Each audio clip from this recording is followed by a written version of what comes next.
Good morning, this is John from Clock Repairs Merseyside. Just thought I'd do another video on dials. Right, this dial came into us, obviously someone watched our YouTube video and he come into me from Wigan. Obviously I'm in Liverpool. And this is obviously not as old as the Thomas Kefford dial. It's probably dates, I don't know, maybe 1910. I mean, there's a lot of these clocks about, this type of clock about. I'll show you the movements in a minute. A lot of these clocks about, but yeah, I think German in origin. And as I say, dial pretty quite traditionally made. And what I mean by that is obviously, you know, obviously the modern clocks you're getting like Hamley and stuff now. I mean, they're pretty much glued together, the dials and stuff. I mean, and, you know, they're absolutely crap, to be honest with you, but there you go. But yeah, this dial is not as good quality obviously as the Thomas Kefford, as you can see. It's a bit of a bendy type dial. Yeah, not as good as the Thomas Kefford, but nevertheless very, you know, serviceable, should we say. Now, the only pretty downside to this dial is, I mean, it is engraved. So obviously that's the first thing. When you're silvering a dial, obviously it's better, much better for it to be an engraved dial. I mean, the other dials obviously that have been, you know, had the numerals sort of painted on or whatever. It's very difficult at best to sort of do much with them dials, to be honest with you, except just completely redo them.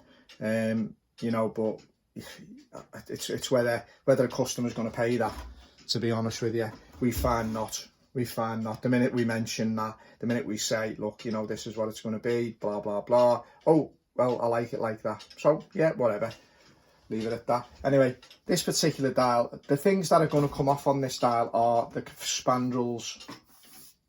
The rest of it is what we're going to have to do. Obviously we're going to rub it all down, and then we're just going to silver, obviously, in the likes of here.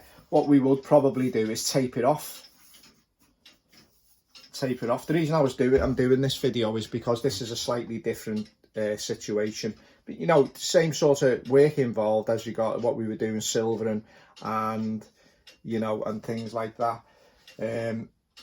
But yeah, you know, it's a different situation. So we're going to sort of tape that off, and then obviously, I mean, if you do get any on the brass, well, you're going to finish the brass plate off anyway. You're going to sort of more give it a nice hand polish. But you know, it should. I'm expecting good results really. The centre part of it's a little bit of a worry really. We're going to have to really make sure that that's taped off. We're going to have to be careful around there. It should be okay though. Should be okay. Pretty much like the moon dial on the Thomas Kefford. I mean that you know, we had to tread very carefully there with it, because you know, obviously we couldn't sort of, you know, we had a lot of paint and couple. Obviously that Thomas Kefford dial is of, you know, superior quality in every single way. But yeah, that's the dial. Probably the first thing we'll do is give it a good wash with basically, you know, a touch of fairy liquid, soapy water. That's all.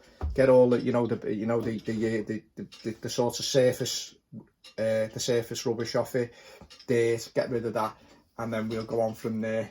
The spandrels, I hope the brass.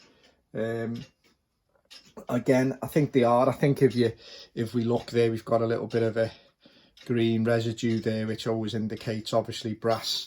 So, and the screws and things on the screws, I don't know, they could be copper. Well, anyway,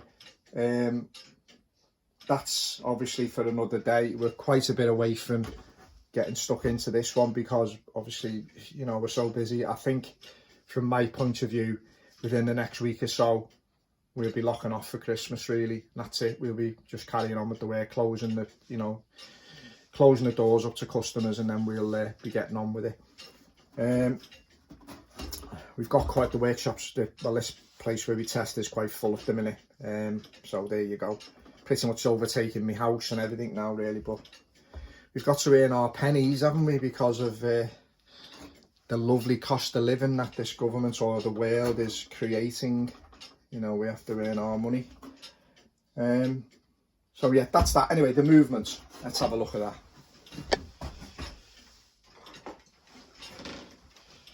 Pretty bog standard, mass produced, you know, 3 train movements, Westminster chime. Quite nice, quite basic movements. I'm hoping, you know, I think it is anyway. If you look at these springs, I think they've got, if you look, they've got a collar on them on the inside. I mean, we can probably just take this front plate off and hopefully these springs will just pop out. I'll actually just try that now. Let's see what happens. So I haven't got me lockdown key. I think they're fully, just to maybe fully wound. So I'm not gonna, yeah, they're fully wound them. So I'm not gonna do that without locking them down, and the workshop's locked up at the moment, so I'm not gonna do that at this moment. I'll do that as a separate video. Yeah, just so, yeah, on a lot of these clocks you'll find, you know, you can just pull the springs straight out, which makes life you know, a little bit easier.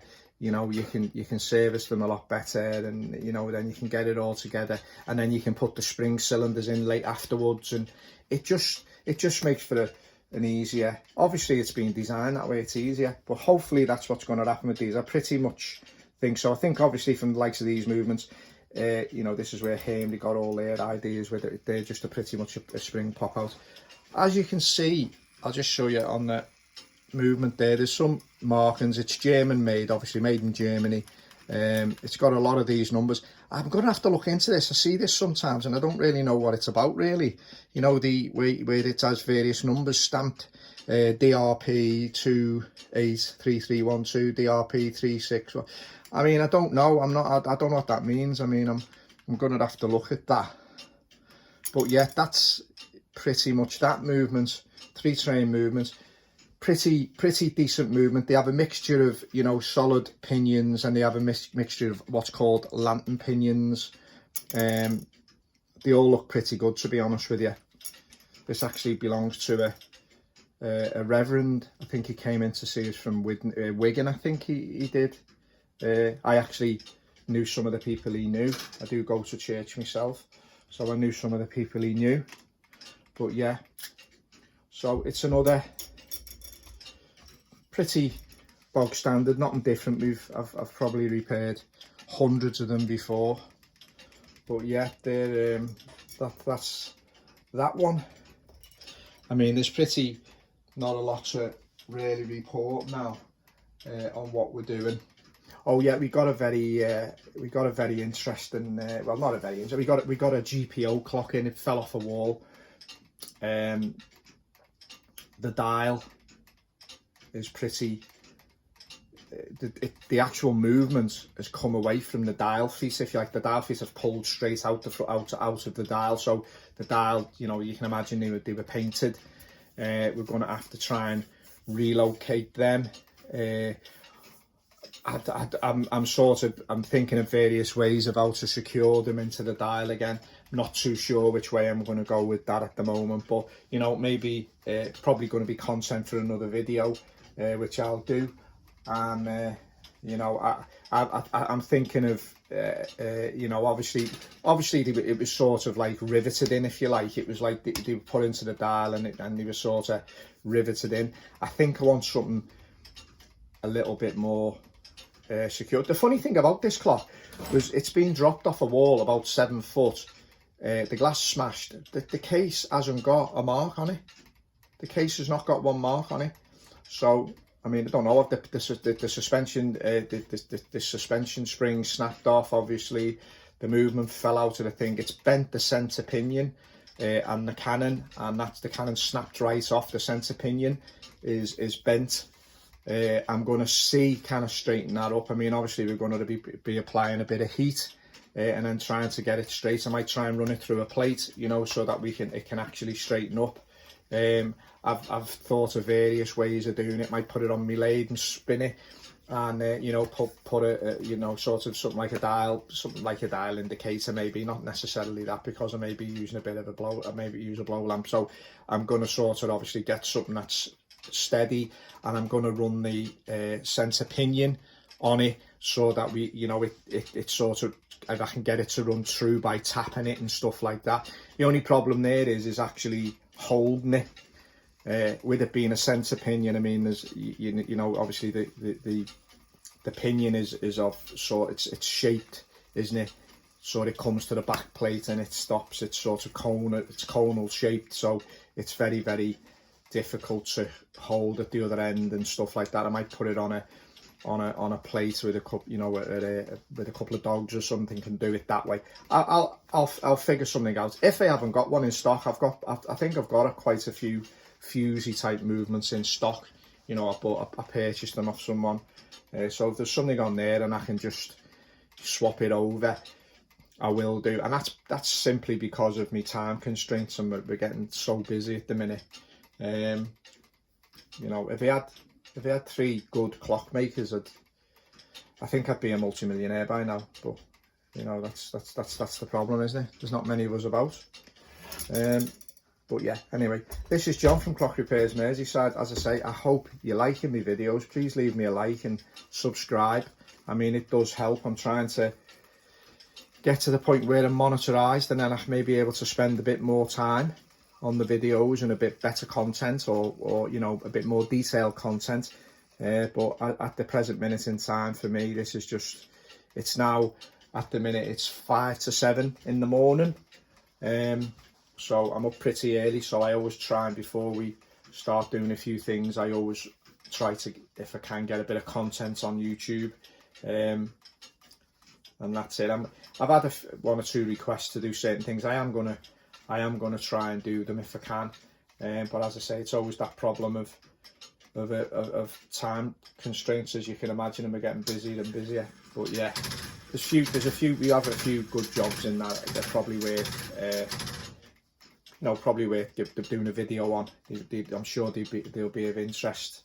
And then as I think we move into next year, we'll be doing a few different things. We're getting our Wi-Fi connections sorted out in the workshop, so that we can maybe have a few more cameras around the workshop, so that we can do a little bit of you know, day-to-day stuff, just with the camera on and see how we work. And sometimes when Steve's in, the bit of banter we have, and one thing and another.